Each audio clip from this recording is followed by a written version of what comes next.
Shalom, shalom, selamat pagi Bapak Ibu teman-teman semua. Selamat bergabung di dalam program ibadah online kami hari ini, Sunday Word of Life.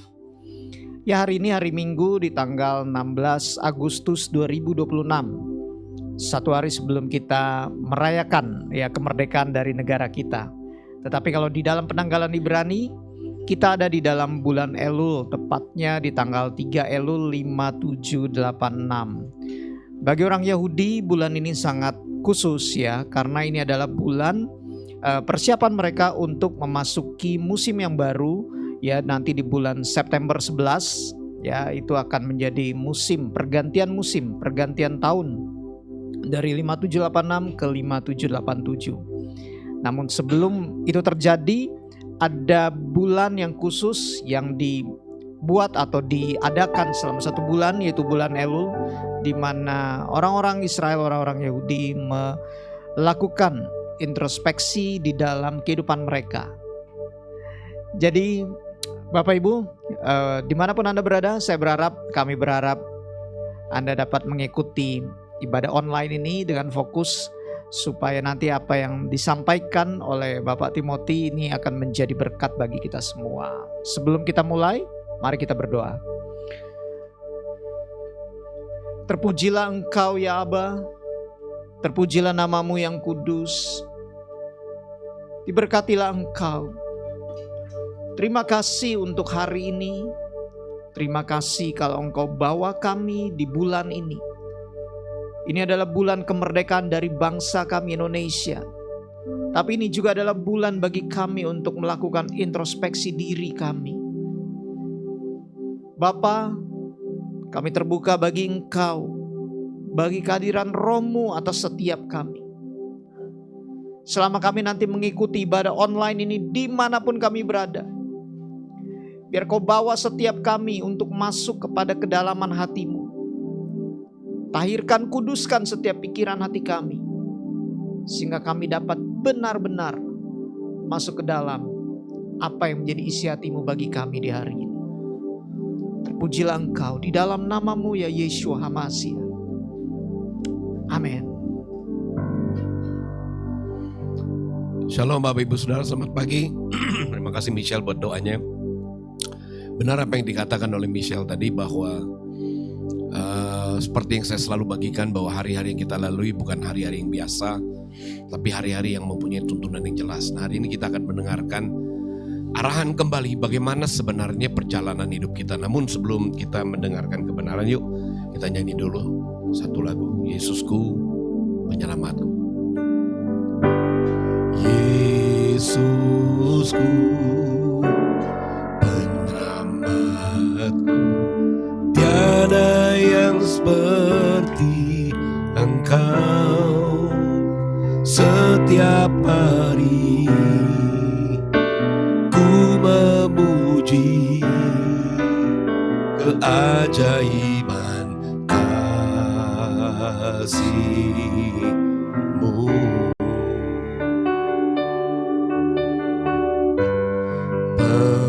Penghibur, pelindung, menara kekuatan,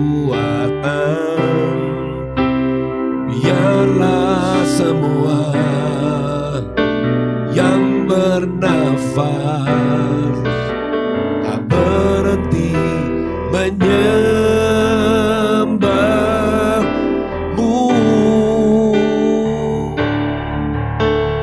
Nyanyi dan bersoraklah bagi Dia, pujian, hormat, kuasa bagi Raja. Gunung tunduk, laut bergelora, mendengar namamu.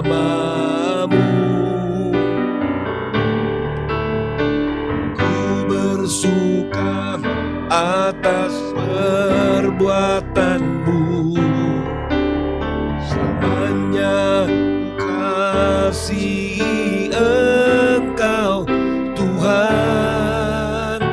Tiada janji seperti yang ada padamu.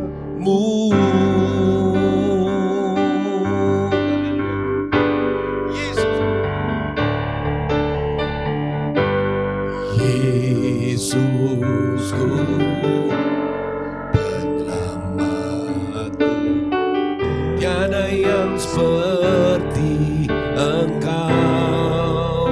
Setiap hari ku memuji keajaiban kasih-Mu.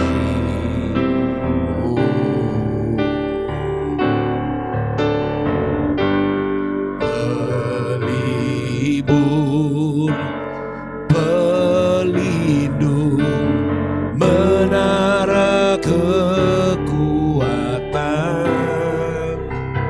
biarlah semua yang bernafas tak berhenti menyembah-Mu. Nyanyi dan bersoraklah bagi Dia, pujian, hormat, kuasa bagi Raja. Gunung tunduk, laut bergelora, mendengar suara nama-Mu. Ku bersuka atas perbuatan-Mu, samanya ku kasihi Engkau Tuhan. Tiada janji seperti yang ada padamu. Yesus,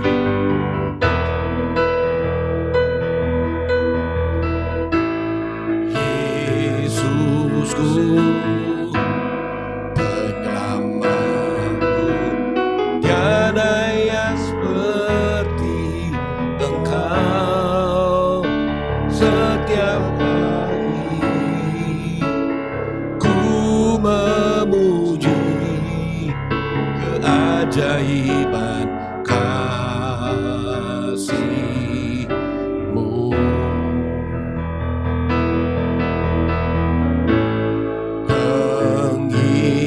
Penghibur, pelindung, menara kekuatan, biarlah semua yang bernafas berhenti menyembah-Mu.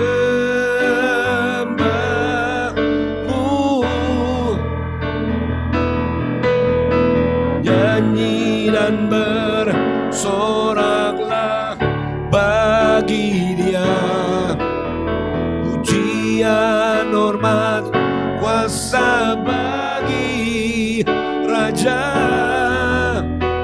Gunung tunduk, laut bergelora, oh mendengar nama-Mu.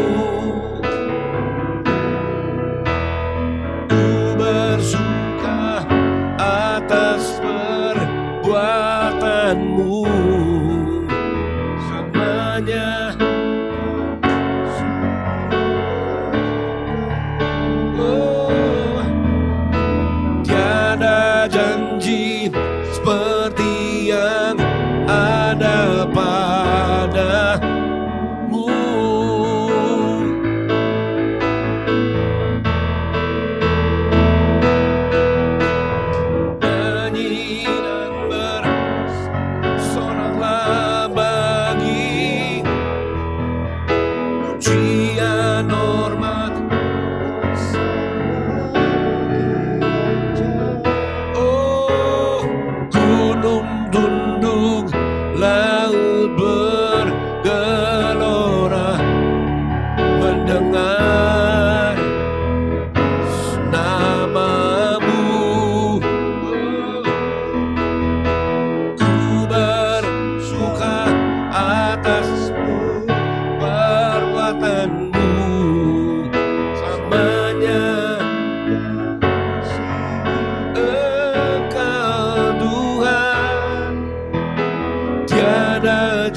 dan bersoraklah, oh bagi Dia pujian, hormat, kuasa bagi Raja. Gunung tunduk, laut bergelora, mendengar suara nama-Mu. Ku bersuka atas perbuatan-Mu, semuanya kasih Engkau Tuhan. Tiada janji seperti yang ada padamu. Sekali lagi.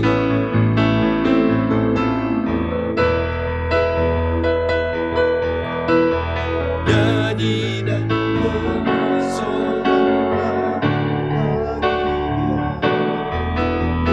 pujian, hormat, kuasa bagi Raja.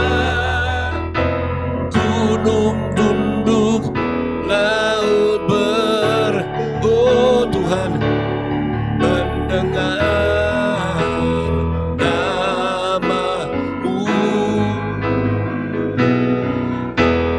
Ku bersuka atas perbuatan-Mu Tuhan, selamanya ku kasih Engkau.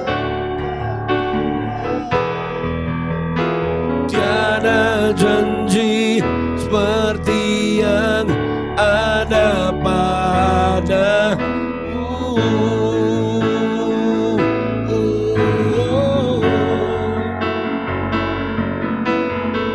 Tiada janji seperti yang ada padamu.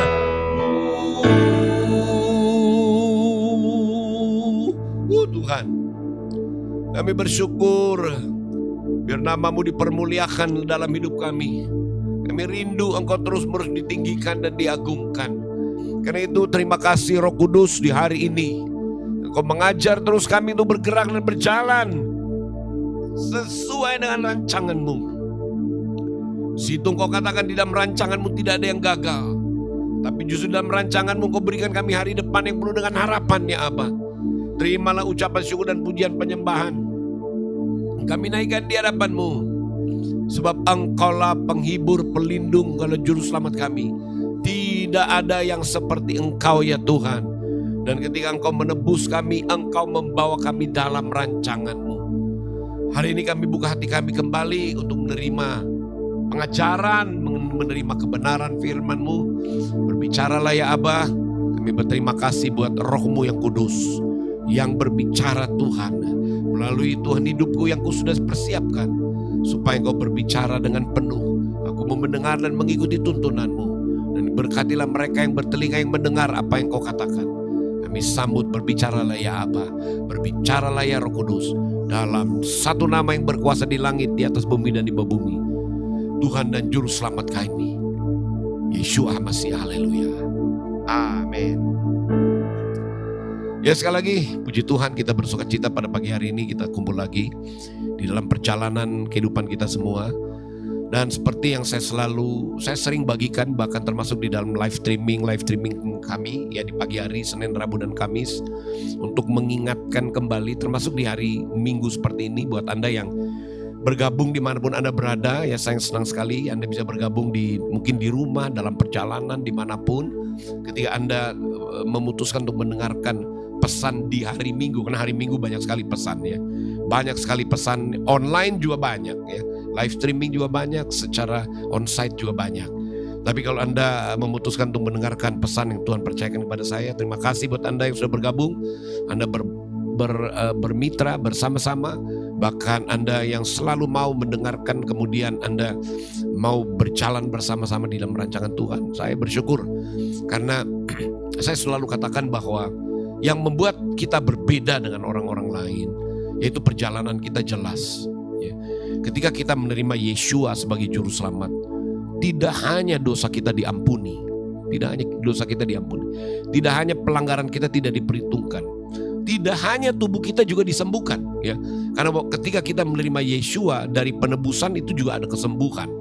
Tapi yang dahsyat yang tidak dimiliki oleh orang-orang lain adalah ketika kita menerima Yeshua, kita dibawa dalam perjalanan waktu atau perjalanan yang Tuhan sudah tetapkan. Nah, ini yang kembali saya mau angkat ini ke Bapak Ibu Saudara, karena kalau kita betul-betul berjalan di dalam rancangan Tuhan, maka kita mengerti apa yang Tuhan sampaikan dari tahun ke tahun. Dan sebagaimana yang tadi sudah disampaikan oleh Michelle, di dalam komunitas kami ini, kita adalah komunitas yang tentu bergerak sesuai dengan timeline yang Tuhan berikan, yaitu melalui bangsa Israel lewat tahun-tahun yang ada pada mereka. Kemudian ketika Roh Kudus minta supaya kami terkoneksi, kita bisa melihat dengan jelas tuntunannya. Dan ini yang menjadi kebahagiaan kami, kita mengikuti perjalanan dari apa yang Tuhan singkapkan buat kita semua, betul-betul satu perjalanan yang sangat jelas. Dan itulah yang memberkati kita semua. Sehingga tentu di dalam komunitas, buat Anda juga yang mungkin terus mengikuti pesan-pesan yang saya bagikan, ya, baik secara langsung on-site atau live seperti ini, ya inilah pesan di mana bahwa perbedaannya kita berjalan di dalam perjalanan yang jelas, bukan yang samar-samar. Kalau orang-orang di luar Kristus, ya banyak spekulasinya, ya. Banyak spekulasi dalam segala hal. Akhirnya yang saya amati, kehidupan manusia itu di luar Kristus semuanya berspekulasi. Kenapa? Karena tidak ada yang bisa menuntun secara pasti perjalanan ke depan itu gimana. Tidak ada satu orang, tidak ada satu manusia pun dapat memastikan perjalanan hidupnya, baik keselamatannya, rumah tangganya, anak-anaknya, bahkan pekerjaannya. Karena tidak ada sesuatu pun yang dapat membuat itu menjadi pasti. Dan ramalan-ramalan tentu ya yang dicoba untuk diupayakan. Tapi ramalan-ramalan itu justru malah saya katakan jebakan, akhirnya manusia masuk dalam ikatan yang baru. Ya, ikatan daripada kuasa kegelapan. Karena Alkitab berkata setan itu dari dulunya memang pembinasa manusia. Di dalam perjanjian baru Yesus sudah katakan pencuri. Jadi setan itu disamakan dengan pencuri, ya, dalam Yohanes 10, yang selalu berusaha merusak, membunuh dan membinasakan. Dan ketika kita mengikuti arahan dari roh-roh peramal, ya, dengan meramal, memprediksi, sebenarnya kita dijebak lagi masuk dalam tuntunan-tuntunan yang justru membawa kita kepada kebinasaan. Tapi kalau Tuhan beda, ya. Apa yang saya lihat dengan bangsa Israel itu beda. Ketika Tuhan menyampaikan pesan kepada Abraham, kepada bangsa Israel, itu tergenapi semua. Bangsa Israel masuk ke tanah janji, itu semua perjalanan yang pasti. Nah, bagaimana dengan kita? Nah, kita sebenarnya kalau Anda lihat bagaimana pesan dari Rasul Paulus, bahkan pesan dari Rasul Paulus mengatakan bahwa kamu ini bangsa-bangsa asing, ketika kamu menerima Yeshua, kamu menjadi sekeluarga dengan kami. Dan ketika kamu menjadi sekeluarga dengan kami, maka kalian, ya, Paulus seperti bilang, maka kamu juga berjalan di dalam tuntunan yang sama. Karena kamu sudah masuk di dalam kewargaan, ya, keluarga, ya. Kalau warga berarti tuntunannya juga harus sama. Itulah yang membuat kami mengikuti tahun-tahun Ibrani, ya. Karena ketika kami mengikuti tahun-tahun Ibrani, itulah kesadaran ketika Roh Kudus menyingkapkan. Mungkin ada orang bertanya, kenapa sih kita mesti mengikuti tahun-tahun Ibrani? Bukankah kita orang-orang hidup dalam perjanjian baru? Tapi kita harus tahu juga bagaimana Paulus menyatakan bahwa apa yang ada pada bangsa Israel ini menjadi juga contoh, menjadi acuan. Bangsa Israel berjalan di dalam tuntunan yang nyata. Dan akhirnya Paulus itu juga menulis satu pesan bahwa kalau kita disebut pengikut Kristus, maka kita adalah orang-orang yang ternyata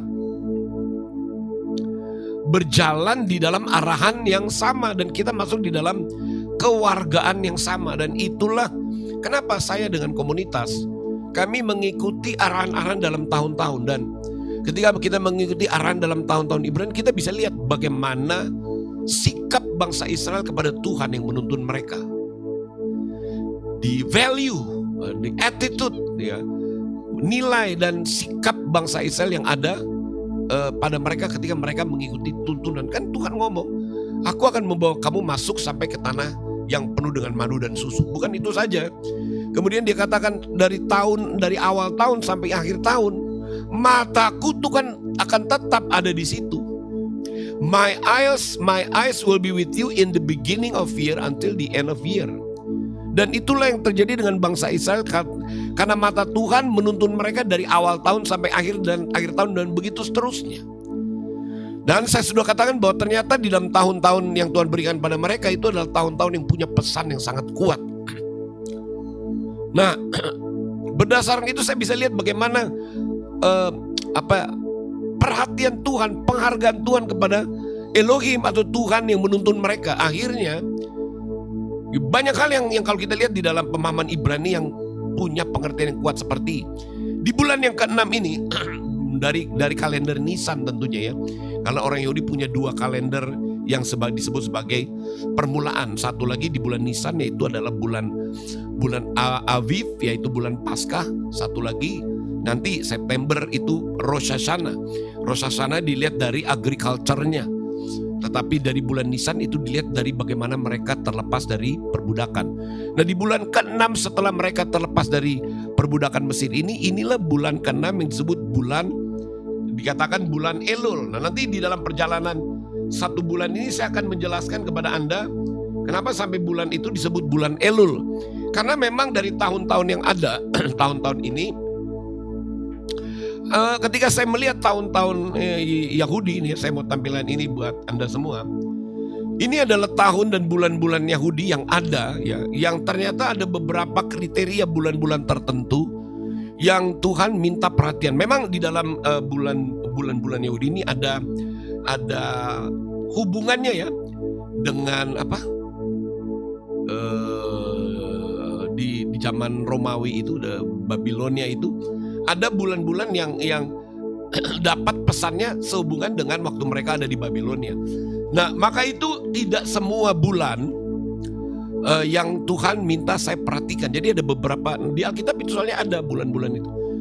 Nah, di antaranya adalah bulan yang ke-6 ini. Nah, kalau Anda lihat di belakang saya, di slide saya ini ada yang warna hijau, warna kuning. Itu bulan pertama, itu adalah bulan Nisan. Buat Anda yang baru pertama kali mengikuti kalender Ibrani dan bulan-bulannya itu, bulan Nisan itu jatuhnya bulan Maret dengan April. Itulah Paskah ya. Ya, itulah Paskah. Pesak ya. Kemudian ada bulan Iyar, ada bulan Sivan, ada bulan Tammuz, ada bulan Av, ada bulan Elul, dan ada bulan Tishri. Nah, ini ada bulan-bulan tertentu punya pesannya secara spesifik. Tidak semua bulan. Nah, salah satunya adalah bulan yang ke-6 ini, yaitu bulan Elul.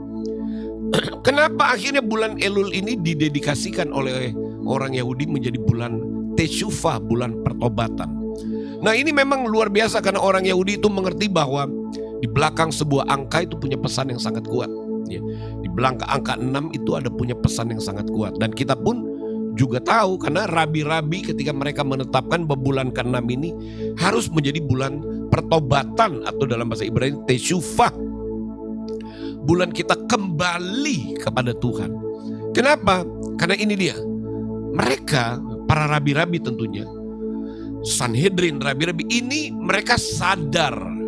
Mereka sadar bahwa menurut kitab Torah ya, manusia Adam diciptakan pada hari yang ke-6. Kan betul ya? Manusia diciptakan pada hari yang ke-6. Jadi mereka akhirnya melihat bahwa topik di dalam Torah yang saya juga perhatikan itu tentang satu ciptaan yang sangat dimuliakan melebihi ciptaan yang lain, yaitu manusia. Itu ada di dalam Torah. Torah itu adalah 5 kitab Musa. Kejadian, Keluaran, Imamat, Bilangan, Ulangan. Ini kitab pegangannya orang Yahudi. Tentu ditambah kitab nabi-nabi lain, gabung jadi 5 kitab Musa. Dengan nabi-nabi lain itu menjadi kitab Tanakh namanya. Dari Torah, Nevi'im, dan Ketuvim. Nah, orang Yahudi ini pegang bahwa tuntunan mereka adalah dari Torah. Karena Torah ini adalah bagaimana pada waktu Musa naik ke Gunung Sinai, ya Anda ingat itu, Musa naik ke Gunung Sinai dan selama 40 hari 40 malam Tuhan berbicara dengan Musa muka dengan muka, dan Tuhan menjelaskan bagaimana isi hati Elohim. Yaitu bagaimana ketika Elohim menciptakan manusia. Jadi para rabi tahu itu. Jadi di dalam kitab Torah itu sebenarnya kitab yang khusus. Khusus memberitakan, menyatakan bahwa kita ini ciptaan yang tertinggi dari seluruh ciptaan yang lain. Lebih bahkan dari malaikat-malaikat. Dan akhirnya ketika para rabi melihat sebagaimana dijelaskan oleh Musa, manusia diciptakan di hari yang ke-6. Maka akhirnya para rabi itu menyatakan bahwa di bulan yang ke-6 itu adalah bulan penghormatan. Jadi mereka itu punya satu attitude yang bagus sekali kalau kita ikuti sebagai orang-orang percaya kepada Yeshua. Mereka itu tahu diri, mereka tidak boleh sombong. Mereka itu tahu diri bahwa mereka itu adalah ciptaan yang diciptakan segambar dan serupa. Dan ketika mereka tahu diri mereka diciptakan segambar dan serupa, maka mereka mencanangkan bulan ke-6 itu adalah bulan bagaimana bangsa, seluruh bangsa loh ini, bukan satu orang. Seluruh bangsa diminta untuk mendedikasikan ulang. Seluruh bangsa diminta untuk melihat kembali bagaimana perjalanan hidup mereka. Mulai dari bulan pertama di sepanjang tahun, di tengah-tengah 12 bulan, bulan ke-6, mereka harus berhenti sejenak. Mereka harus punya perenungan yang sangat kuat untuk melihat kembali bagaimana mereka di hadapan Tuhannya seperti apa. Wow, satu sikap yang luar biasa. Jadi, karena bahasa Ibrani sendiri punya angka-angka di dalamnya. Dan di dalam angka-angka itu punya pesan. Karena saya melihat orang Yahudi ini luar biasa. Tahun-tahun aja punya pesan. Dan tahun-tahun punya misteri yang harus diungkapkan. Dan ketika Paulus memberitakan Injil kepada bangsa-bangsa, Injil itu akhirnya saya menemukan bukan hanya kabar baik loh saudara. Tapi Injil yang diberitakan kepada bangsa-bangsa lain termasuk misteri. Bagaimana Tuhan menciptakan manusia. Dan bagaimana manusia diciptakan lebih mulia dari seluruh ciptaan. Kemudian bagaimana Tuhan mau menuntun manusia ini di dalam tahun-tahun. Karena waktu Tuhan berbicara kepada Musa, di dalam Kejadian 1:14 sudah dijelaskan bagaimana tahun-tahun itu harus ada. Jadi Injil itu yang kemudian diberitakan oleh Paulus itulah misteri yang tersimpan selama berabad-abad lamanya. Isinya antara lain bagaimana manusia sangat dimuliakan. Dan bagaimana bangsa Israel itu dalam perjalanan hidup mereka melalui bimbingan Musa diajar bagaimana mereka harus berterima kasih, bagaimana mereka bersyukur, dan bagaimana mereka berjalan bersama-sama dengan Tuhannya. Jadi ketika kami mengikuti pesan yang ada di dalam bulan Elul, itu bulan perenungan yang dalam. Karena apa? Karena rabi-rabi juga menyadari bahwa satu-satu ciptaan yang dihormati, satu-satunya ciptaan yang diberikan hak yang bebas, free will. Dan ketika manusia dengan free will-nya memutuskan apapun, Tuhan tidak bisa menahan mereka. Tapi oleh karena manusia sangat dikasihi, maka Tuhan harus datang mengadakan memanggil manusia kembali. Manusia sudah terpisah jauh dari Tuhan. Tuhan menawarkan satu perjanjian supaya bagaimana manusia bisa berjalan lagi. Karena ternyata originally, in the beginning, memang Tuhan mau manusia berjalan bersama-sama dengan Tuhannya. Dari mana saya tahu? Dalam Kejadian mengatakan Tuhan suka berjalan-jalan dengan manusia. Tuhan suka berjalan bersama dengan manusia. Jadi ketika Tuhan menaruh manusia di Taman Eden, di situ Tuhan mau manusia itu bersekutu dan bergaul dengan Dia. Maka pada waktu itu ketika Tuhan hadir kembali, tidak selalu Dia hadir di situ, tapi Dia hadir kembali, Dia berjalan-jalan di Taman Eden. Dia mau menemukan manusia, Dia mau berjalan-jalan lagi, mau supaya ada hubungan terjalin. Tapi karena manusia pada waktu itu sudah lebih mendengarkan perkataan si ular, akhirnya manusia tanpa mereka sadari ada sesuatu yang sudah terangkat, yaitu namanya the glory lifted. Kemuliaan itu terangkat, akhirnya mereka mendapati diri mereka telanjang. Dan sejak saat itu mereka terpisah dari hadirat Tuhan. Pada waktu Kain keluar dari hadirat Tuhan pun Tuhan tidak bisa paksa. Kalau Anda baca bagaimana setelah Tuhan berbicara dengan Kain, di mana saudaramu? Ternyata Kain sudah membunuh saudaranya Habel. Dan Tuhan tidak bermaksud untuk memarahi Kain. Tuhan bertanya di mana. Dan akhirnya setelah percakapan itu, Kain pergi meninggalkan Tuhan. Kain pergi dari hadirat Tuhan. Tuhan pun tidak bisa tahan. Tapi this is the heart of God. Inilah hati Tuhan. Sebenarnya hati Tuhan apa ya? Karena ciptaan yang diciptakan untuk bersama-sama dengan Dia, atas kehendak bebasnya ciptaan ini meninggalkan Dia. Saya baru menemukan, karena kemudian Daud dan Yeremia, ini dua orang ini yang saya perhatikan dalam Alkitab. Daud, baik Daud maupun Yeremia, bisa masuk sampai kedalaman hati Tuhan. Kemudian Daud, Yeremia, kemudian Yesaya juga bisa mendapatkan bahwa Tuhan bisa sakit hati. Lucu juga, pencipta bisa sakit hati. Kalau kita lihat di dalam Alkitab ya, bagaimana dikatakan Tuhan itu bisa sakit hati ya. Padahal Dia pencipta langit dan bumi. Kalau Dia pencipta langit dan bumi, kok Dia bisa sakit hati? Misalnya contoh ya, misalnya kita lihat bagaimana dalam Ulangan 32 ayat 16. Ulangan 32 ayat 16, mereka membangkitkan cemburunya dengan ilah lain atau Allah asing. Mereka menimbulkan sakit hatinya dengan dewa kekejian. Ulangan 32 ayat 19 di bawahnya. Ketika Tuhan melihat hal itu, maka Ia menolak mereka karena Ia sakit hati. Tuhan bisa sakit hati rupanya. Ulangan 32 ayat 21. Mereka membangkitkan cemburuku dengan yang bukan Elohim. Mereka menimbulkan sakit hatiku dengan berhala mereka. Jadi kita bisa lihat di sini, ternyata Tuhan pencipta langit dan bumi. Ya, kita lihat banyak ya ayat-ayat di situ. Bagaimana Tuhan pencipta langit dan bumi itu bisa sakit hati.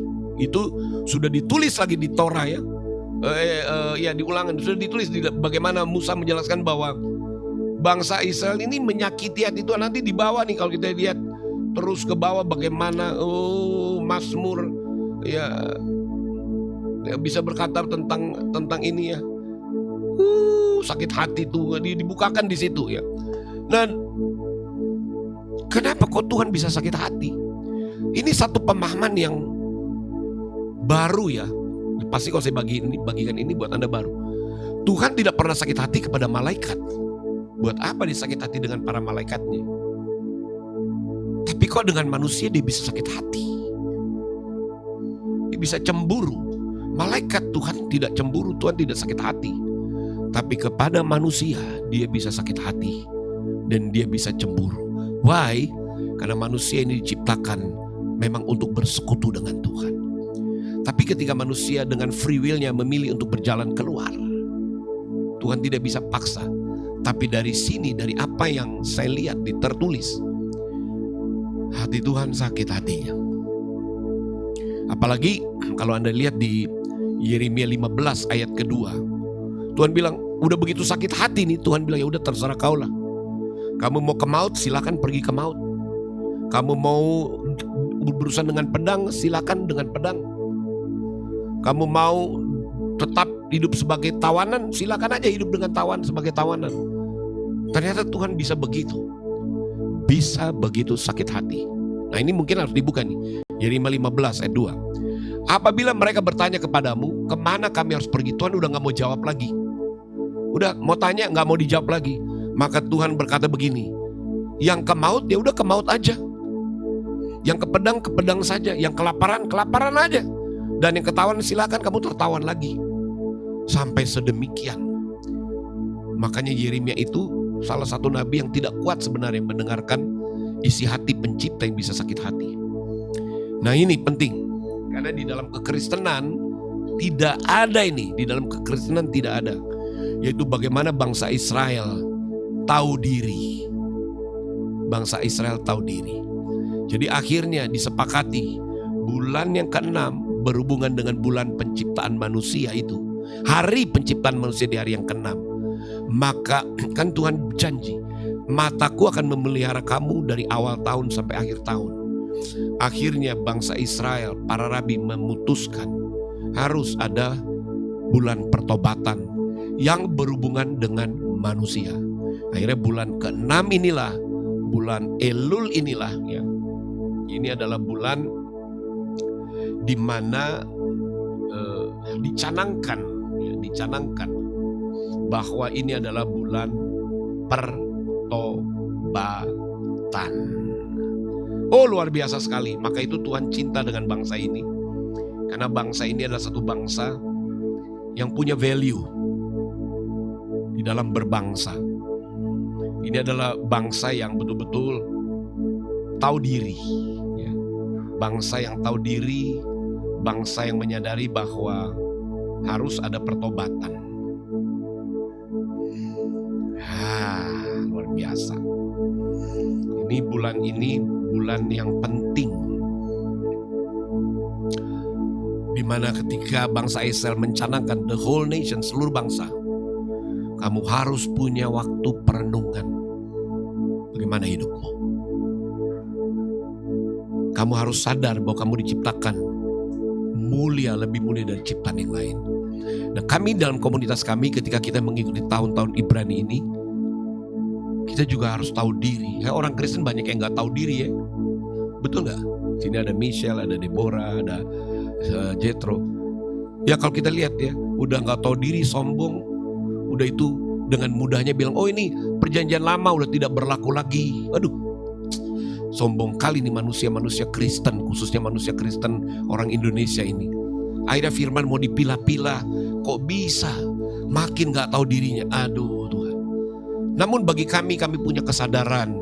Kami juga mengerti bahwa ketika kami diundang untuk masuk dalam kewargaan yang sama, seperti mereka, bangsa Israel adalah bangsa sulung.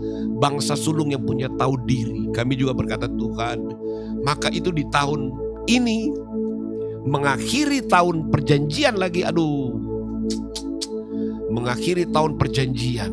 Kami sepanjang tahun, bagaimana Roh Kudus menyingkapkan tentang apa artinya suatu perjanjian.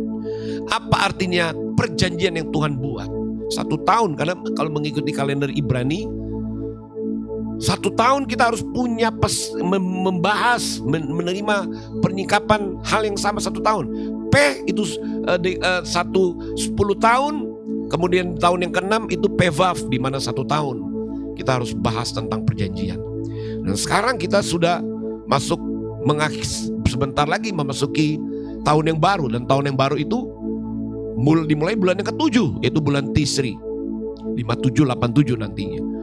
Dan kalau bangsa Israel di bulan ke-6 punya perenungan yang kuat, bagaimana mereka secara sadar diri datang kepada Tuhan. Maka kami, setelah Tuhan menuntun kami dalam 1 tahun ini berbicara tentang perjanjian, maka kami harus punya waktu untuk perenungan. Apa itu perjanjian yang Tuhan adakan bagi kita? Supaya kita kembali bersepakat, karena teshuvah, kembali kepada kesepakatan, kembali kepada perjanjian. Ya, ada banyak kategori yang nantinya saya akan bagikan kepada Anda di dalam pemahaman 1 bulan ini. Karena hari ini saya mau jelaskan kepada Anda satu saja. Ini slide yang ini dalam bahasa Inggris, tapi ini number 1 adalah the month of the Jewish. This month the Jewish as nation declare teshuvah, gitu ya. For them to have a deep meditation, perenungan yang dalam, and return to God, Hashem Adonai, for the purpose of number 1, honoring and remembering of how Hashem Adonai brought them to the promised land and took care of them for the whole year as promised. Ulangan 11 ayat 12. Berarti apa yang orang Israel renungkan? Perjanjian. Jadi di bulan ke-6 ini mereka kembali kepada Tuhan, kembali menghargai bagaimana perjanjian yang Tuhan sudah buat untuk mereka dari tahun ke tahun. Apalagi di tahun perjanjian ini. Di tahun perjanjian mereka sadar bahwa bangsa Israel itu dibawa masuk ke tanah janji karena covenant. Apalagi kita ketika kita menerima pewahyuan tentang perjanjian, apa yang harus kita lakukan? Jadi kami dengan komunitas mengikuti bahwa kita harus ikuti sikap yang sama. ketika dibukakan tentang perjanjian, maka kita harus, ketika kita dibukakan tentang perjanjian dan kita menghargainya, bagaimana menghargainya? Bukan cuma angkat tangan lalu sembah dia, tapi menghargai tahun perjanjian adalah melihat di dalam diri kita. Apa jangan-jangan kita sudah jauh dari perjanjian? Atau hidup kita sudah dikuasai oleh kehendak bebas kita, udah menyimpang ke kiri dan ke kanan. Lalu kita mengambil sikap untuk kembali hidup di dalam perjanjian. Ini penting ya, penting sekali. Kekristenan harus tahu ini. Kita tidak bisa berjalan seenaknya, semaunya, tidak bisa. Kalau kita berjalan dalam tuntunan yang tepat, maka kita pun akan melihat di dalam tahun-tahun yang Tuhan singkapkan. Itu ada begitu banyak nubuatan-nubuatan yang harus dinyatakan, digenapi di dalam tahun-tahun. Termasuk di dalam tahun perjanjian dan menyongsong ke tahun baru ya 57, 87. Ada penggenapannya, ada pesan profetiknya. Dan terkoneksinya gimana pesan profetik itu tergenapi? Di bulan yang ke-6 menurut tahun Ibrani. Ini adalah bulan kesempatan supaya kita menghadirkan apa yang kita terima dari pesan Tuhan terjadi di bumi. Harus dimulai dengan sikap tesyufa. Kembali kepada Dia. Alkitab berkata, umatku yang atasnya namaku diserukan. Kemudian merendahkan diri, berbalik dari jalan-jalan yang jahat. Ini yang Tuhan mau di dalam bulan yang ke-6 ini. Saya mengajak Bapak Ibu Saudara dimanapun Anda berada. Ini bulan yang sangat penting. Bagi bangsa Israel, mereka punya perenungan yang khusus, mereka punya waktu khusus ya. Mereka berpuasa bahkan untuk betul-betul melihat ke dalam bagian mana dalam diri mereka yang mungkin menimbulkan sakit hati Tuhan. Maka kita pun sebenarnya sebagai orang percaya harus seperti itu. Kira bagian mana dalam hidup kita yang menimbulkan sakit hati Tuhan? Karena cuma manusialah yang dapat menimbulkan sakit hati dia. Setan, malaikat semua tidak bisa. Karena siapakah mereka, para malaikat, dapat membangkitkan sakit hati atau cemburu? Gak ada. Tuhan tidak bergeming. Setan tidak bisa membangkitkan cemburunya, tidak bisa membangkitkan sakit hati. Tapi mereka adalah ciptaan yang sudah gak ada pengampunan. Setelah mereka dibuang, tidak taat, habis mereka. Cuma manusia mendapatkan pengampunan. Cuma manusia di mana Tuhan bisa cemburu. Kalau hati kita condong kepada yang lain, condong kepada ilah-ilah, condong, hati Tuhan bisa cemburu. Dan hati Tuhan bisa sakit. Dan dalam hidup kita mana kita bisa tahu? Jangan-jangan pikiran kita, jangan-jangan mulut kita yang slip of the tongue, jangan-jangan sikap hati kita, jangan-jangan keputusan kita sudah keluar. Ingat loh, kita semua, kita semua, sikap kita mungkin, pikiran, perkataan kita, kelakuan kita mungkin bisa menimbulkan sakit hati. Dan kalau kita tidak menyadari seperti itu, jangan sampai nanti akhirnya Yeremia 15 ayat 2 tadi berkata, ya udah terserah kamu deh, kamu maunya kan itu keputusanmu, ya udah terserah kamu kesana aja. Akhirnya apa? Kita tidak menikmati apa yang menjadi rancangan Tuhan. Kita tidak menikmati apa yang menjadi agenda Tuhan untuk kita dalam perjalanan. Saya himbau jangan sampai kita seperti itu. Tapi mari kita datang kembali kepada Tuhan. Mari kita berkata, Tuhan, aku mau bersungguh-sungguh. Milikilah sikap hati yang benar. Kalau saya melihat hidup saya, pasti banyak menimbulkan sakit hati dia. Tapi saya bersyukur Tuhan masih berikan saya momentum ini. To return to the covenant. Aku bersyukur Tuhan sabar terhadap aku. Dalam perjalanan mungkin ada pikiran, perkataan, sikap yang kita nggak tahu, kita pikir biasa saja. Tapi di hadapan Tuhan itu menimbulkan sakit hati. Saya bersyukur Tuhan masih berikan kesempatan. Sebab kalau kesempatan sudah tidak ada, selesai. Selama manusia masih bernafas, kesempatan itu ada. Maka itu kesempatan ini saya mau ajak semua. Ayo kita datang kepada Tuhan dengan kesadaran. Dan kita berkata, terima kasih Tuhan. Aku tidak mau, disinilah kita kembali kepada Tuhan dalam perjanjian. Kemudian perjalanan kita ke depan, jangan lagi menimbulkan sakit hati dia. Dan ketika kita mulai berrekonsiliasi dengan dia, kalau kita rekonsiliasinya dengan benar, Roh Kudus lihat itu loh. Roh Roh Kudus akan kembali hadir dan berkata, aku akan bawa kamu nak. Aku tidak akan membiarkan kamu dikuasai oleh maut. Aku tidak membiarkan kamu dikuasai oleh sampai kamu hancur. No. I will hold your hand. Aku akan pegang tanganmu. Aku akan menaungi kamu.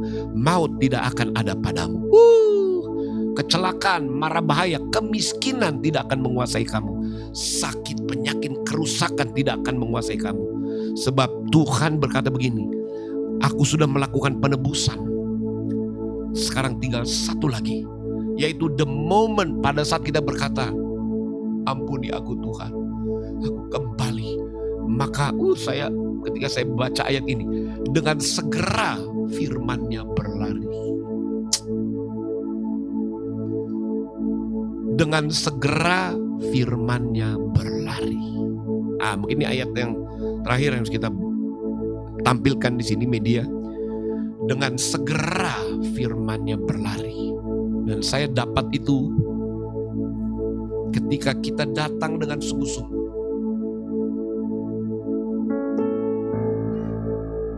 Ia menyampaikan perintahnya ke bumi, dengan segera firman-Nya berlari.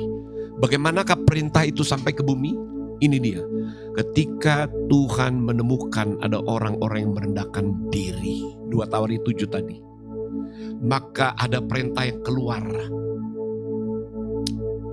Orang itu harus dinaungi kembali. Dengan segera firman-Nya berlari. Dan saya bersyukur bahwa ternyata Tuhan minta dari kita itu loh, sungguh-sungguh. Tuhan ampuni aku. Maka Tuhan, kenapa kan perasaan ini semua kenapa firman-Nya bisa berlari? Karena ini perasaan Tuhan terhadap kita. Cinta Tuhan terhadap kita begitu kuat. Jadi begitu Tuhan menemukan orang yang berbalik kepada Dia, firman-Nya berlari mendapatkan kita dan kita dipeluk dengan kuat. Dan kita tidak diizinkan dikuasai oleh kerusakan. Kita tidak akan diizinkan untuk dikuasai oleh maut, bahkan sakit penyakit pun. Dan kita akan dibawa kepada masa atau musim restorasi yang sangat kuat. Tahun perjanjian, setelah tahun perjanjian ini apa? Ketika Tuhan menemukan orang yang bersepakat dengan Dia. Setelah Tuhan menemukan orang yang mau bersepakat lagi dengan Dia, maka orang ini akan masuk dalam permulaan yang baru. Apa itu? Masa pemulihan. Namanya dipermuliakan. Haleluya. Kiranya di penyampaian pada Sunday Word of Life hari ini sudah memasuki bulan, tepatnya hari Minggu ini Elul berapa ya? Elul 3, iya. Karena pada waktu kita gathering itu sudah masuk ya di Elul 1 ya.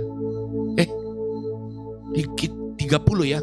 Oh besoknya ya, Jumatnya baru masuk ke bulan Elul. Sekarang sudah di 3. Saya berkat Tuhan, perenunganku 1 bulan ini harus semakin dalam. Dan saya mengajak Anda semua, mari perenungan di bulan Elul ini, perenungan kita semakin dalam. Belum terlambat kok, sekalipun hari ini 3 Elul belum terlambat. Kita merenungkan lebih dalam, sampai kita menanggalkan semua kesia-siaan yang tadinya ada pada kita. Mungkin karakter, cara berpikir, perkataan yang sia-sia, kehidupan yang kacau, buang semua. Dan kita berkata, Roh Kudus, inilah aku. Aku datang kepadamu ya Bapa.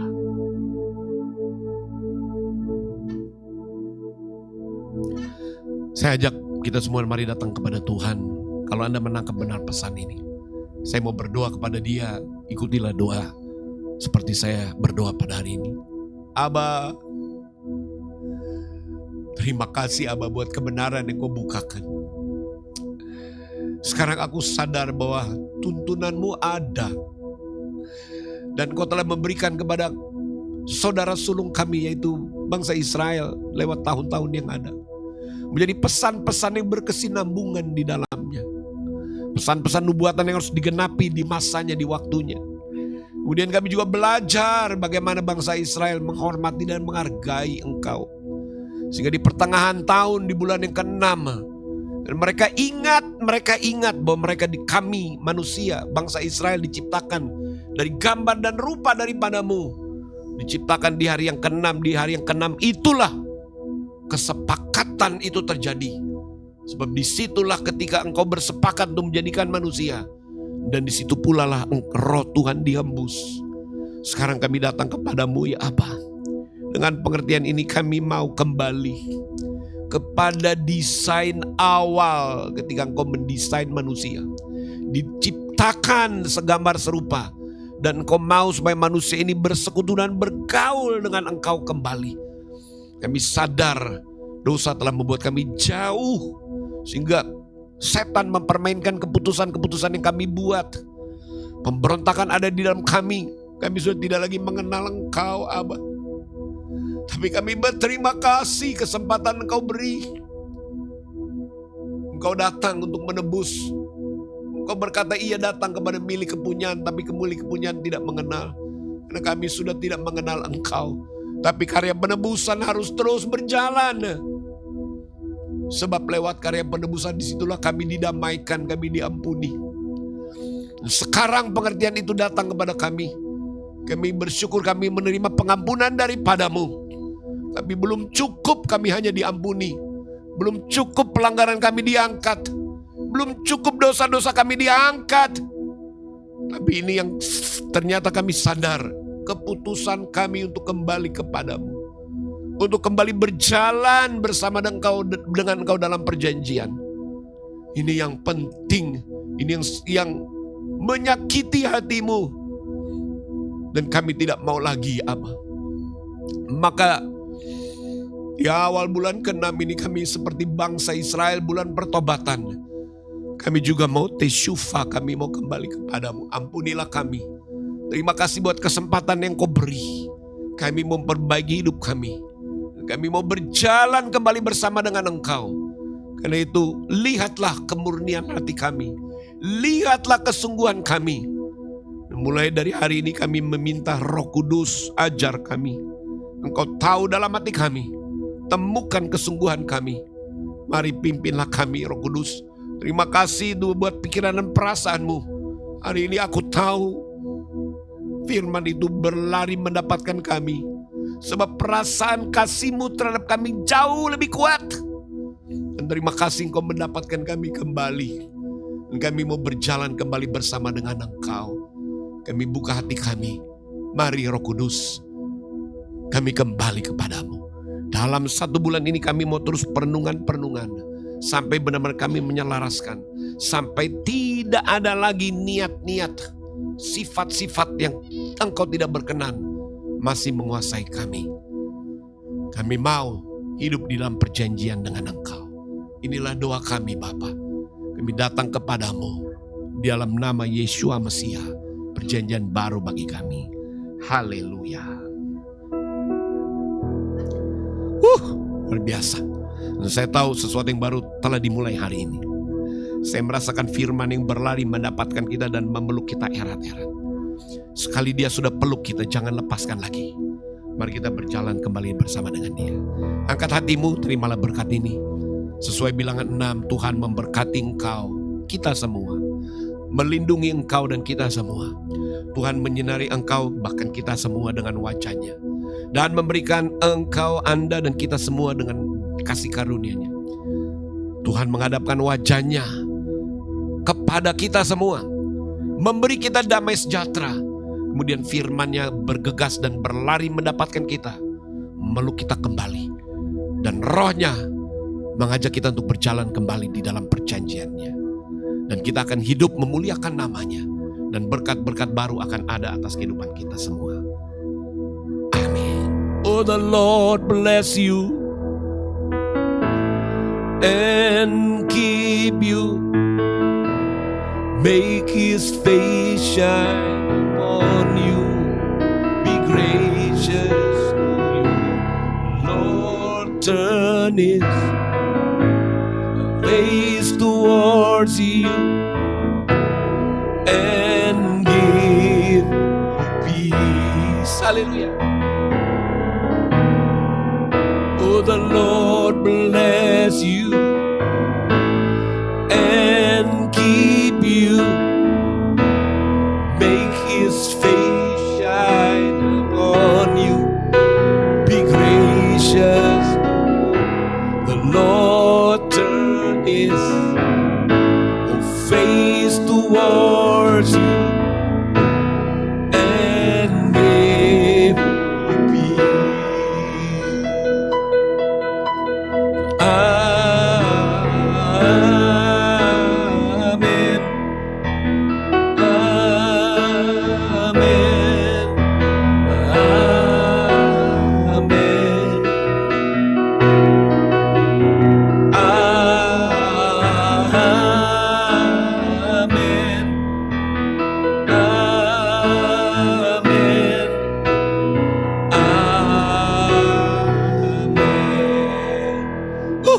Berkatilah hidupmu. Ketahuilah olehmu pada hari ini, dengan pengakuan yang sungguh, Roh Tuhan hadir, firman-Nya berlari mendapatkan kita semua. Maka akhirnya kita dinaungi oleh shalom-Nya, kita dinaungi oleh kehidupan-Nya, dan akhirnya kita selamat dari kehancuran, selamat dari maut, selamat dari kekacauan. Sebab mulai hari ini shalom itu mendampingi kemanapun kita berada, dan kita hidup di dalamnya. Haleluya. Amin. God bless you. Selamat hari Minggu. Kembali silakan Michelle. Ya, demikianlah Sunday Word of Life kita di edisi hari ini, hari Minggu di tanggal 16 Agustus 2026, atau dalam penanggalan Ibraninya di tanggal 3 Elul 5786. Memang sangat penting untuk kita menyadari sejauh mana perjalanan kita bersama Tuhan. Bangsa Israel, mereka memiliki tahun-tahun yang Tuhan perkenalkan kepada mereka. Dan kalau kita terhubung dengan mereka, maka kita sebenarnya juga semakin terarah, mengerti bagaimana kita berjalan bersama Tuhan. Dan pada saat ini, di momentum Elul ini, mari terus kita lakukan introspeksi di dalam diri kita. Kita tidak perlu lagi melihat kesalahan orang lain, tapi kita melihat di dalam diri kita, sehingga kita dapat masuk ke dalam destiny atau rancangan Tuhan yang luar biasa. Musim yang baru, perjalanan yang baru bersama Tuhan. Dan nama Tuhan dimuliakan melalui kehidupan kita. Saya percaya Anda diberkati dengan apa yang sudah disampaikan. Anda dapat memberikan responnya dengan memberikan taburan di rekening berikut ini. Dan bagi Anda yang terbiasa dan selalu terhubung dengan kami, bahkan sering menghadiri ibadah online maupun onsite kami, Anda diberkati. Bukan hanya Anda diberkati, Anda merasa bahwa ini adalah tempat Anda semakin bertumbuh, mengenal Tuhan lebih dalam, mengerti bahwa Anda adalah gambar dan rupanya masuk ke dalam keputeraan Yeshua. Anda dapat mengembalikan persepuluhan Anda di rekening berikut ini. Dan setiap minggu kedua tentunya Bapak Timothy Parengkuan akan memberkati mereka yang mengembalikan persepuluhan ke dalam wadah kami, Restoration Community, Yayasan Gerbang Kemuliaan Indonesia.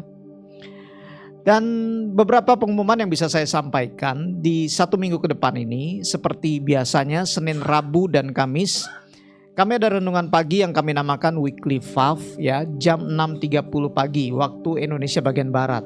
Anda dapat mengikuti renungan pagi ini langsung bersama dengan Bapak Timothy Parengkuan di Facebook beliau, Tim Zidkiel, ya. Anda dapat mengikutinya dimanapun Anda berada, silakan mengikutinya, karena saya percaya apa yang dibagikan setiap pagi itu akan dapat menjadi bekal untuk perjalanan Anda dari hari ke hari. Dan tentunya di hari Sabtu, ya, di hari Sabtu di tanggal 22 Agustus kami akan mengadakan kembali Sabat Worship khusus di Elul ini special Elul Sabat Worship hari Sabtu tanggal 22 Agustus 2026 jam 10 pagi waktu Indonesia bagian Barat. Anda yang ada di Jakarta dan sekitarnya dapat mengikutinya di GB Wow Aksa Tower lantai 20, tidak jauh sebelah dari Kuningan City Mall, maksud saya, ya, sebelah dari Kuningan City Mall ada gedung Aksa Tower.